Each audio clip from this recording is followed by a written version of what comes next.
Okay mga kabanda, so for this video, tutugtugin natin, pag-aralan natin tugtugin yung gitara by Parokya ni Edgar. So sa mga bumili ng acoustic guitar natin, ito yung ating next song.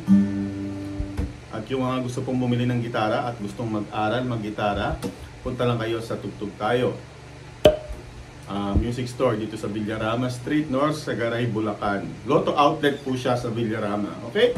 Ayan, so for this song, yung intro and verse, ito po ang chord. So G,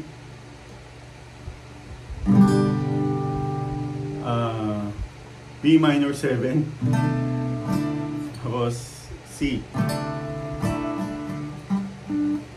Common note nila is yung A note dito sa third string. Okay? So ayan. For example sa G, ayan, sa G, hindi natin gagalawin, hindi natin ipi-play itong high E. So dito agad tayo sa second string, third string, open, ayan. So yung tatlong string lang ito. Top, number 6, number 3, so number 2. Yung number 3 yung gumagano'n. Okay, so G muna tayo. Go! Yan.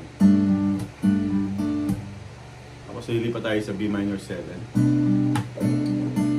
Tapos C. Tapos D. Ayan pala. Strum mo lang yung D.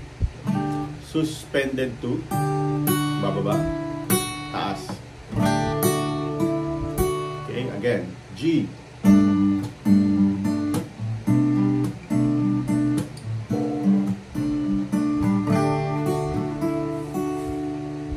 Do that mga 2 beses, 4 na beses kasama yung lead.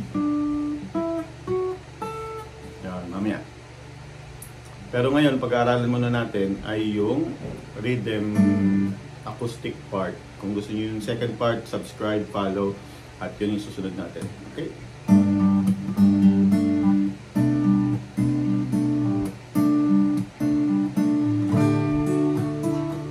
Actually, ngayon ko lang din inaral ito.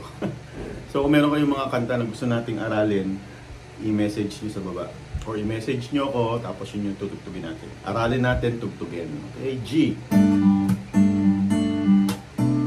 B minor 7, C. D.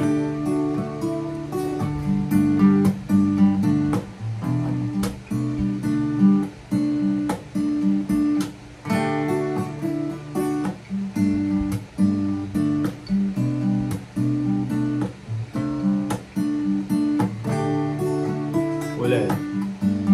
Repetition daw ay mother of all learning. Kaya huwag kang magsasawang pagpaulit-ulit.